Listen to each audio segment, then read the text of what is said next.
So in this video, I'm just going to go over the theory of trade and specialization.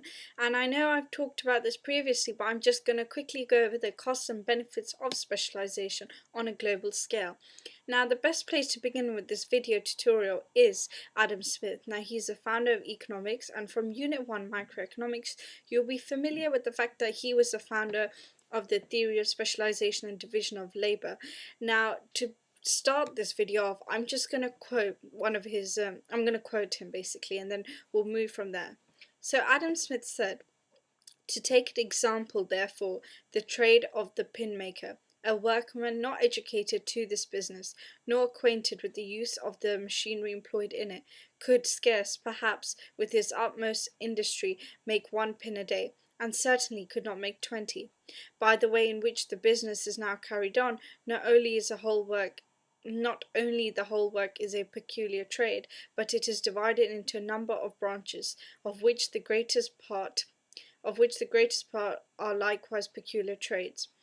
Okay, so I'm not going to finish it off. It's quite a long quote. Now, in essence, what Adam Smith is trying to say is if you get one guy to use, for those of you who have done business studies, we're familiar with job production, to make a pin from start to finish, at most, maximum level, it could make 1 pin a day, he could.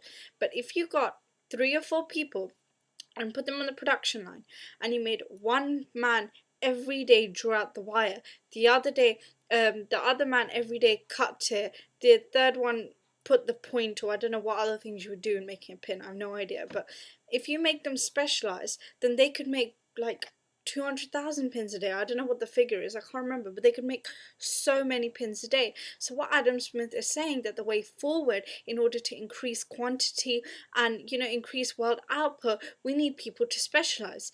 Now, why this is relevant to our Unit 4 Macroeconomics is because on a global scale this is happening.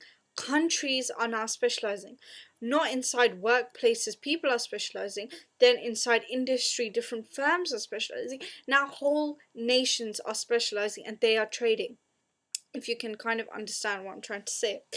And this increase in international trade has forced upon us increased specialization, and the reason being that we have a world population, demand is high, so we need to meet the demand, people are ready to supply it, we need a lot of quantity, everybody wants, with the internet, everybody's aware of the fact that this is the latest car, this is the latest phone, they want things. Now wants up, we have so many wants, and we need specialization. It's our way to sort of fund our happiness and quality of life, if you like.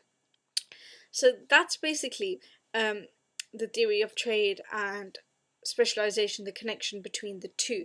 Now, the theory of trade, all it's saying is that as we trade more, we specialize more, we come up with the benefits. Now, the benefits are the key reason why we are pursuing world trade in today's 21st century. So let's look at the benefits, or in essence, you could say this is the theory of trade because this is why we are trading.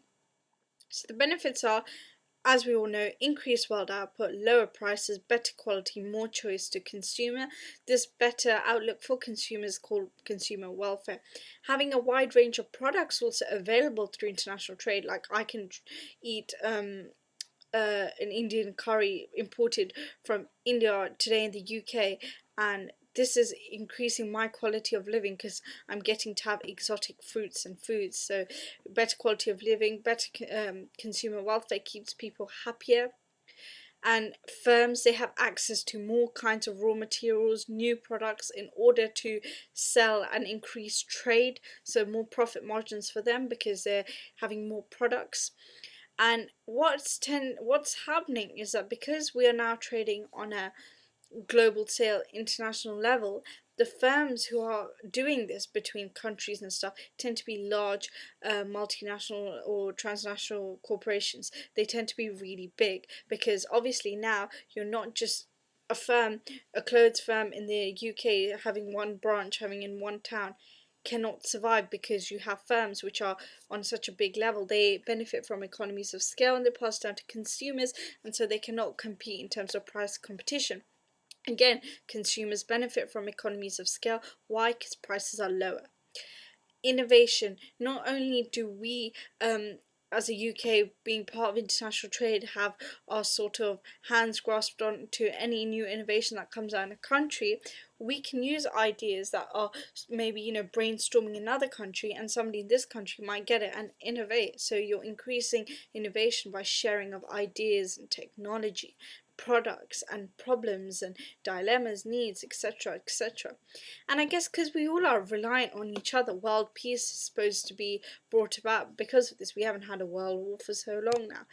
But then again, that one's a bit weird because the UK and the US have a lot of trade in terms of oil and stuff with Libya, but is there peace there? We just bombed Libya.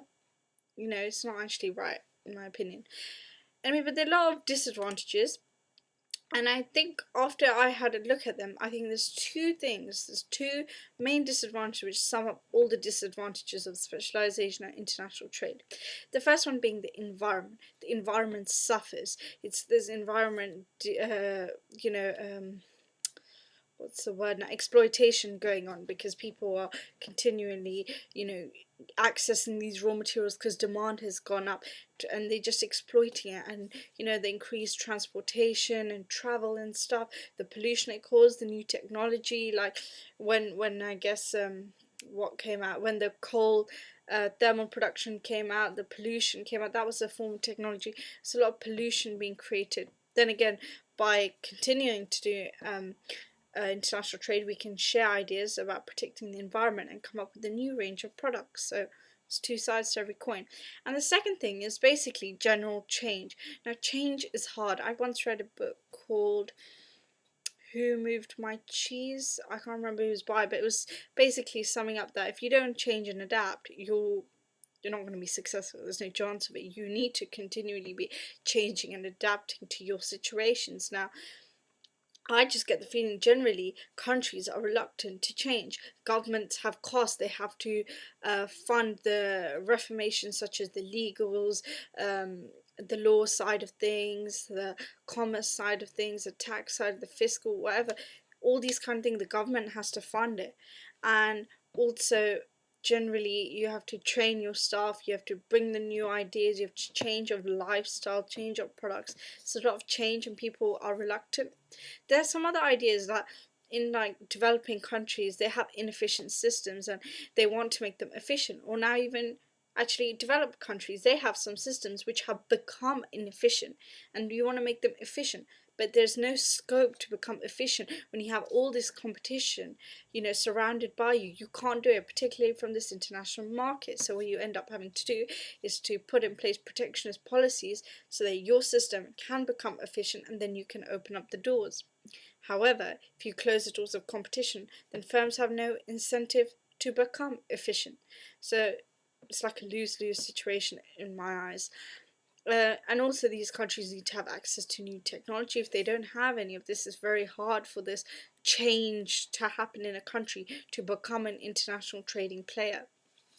And also, if by having more larger firms rather than, no, by having, sorry, less but large firms rather than more but small firms around the world who might be competing on a national level or whatever, there's bound to be more corruption because there's less firms. They're bound to have more power, exploit it. So it's not all well and good for the consumer in my eyes.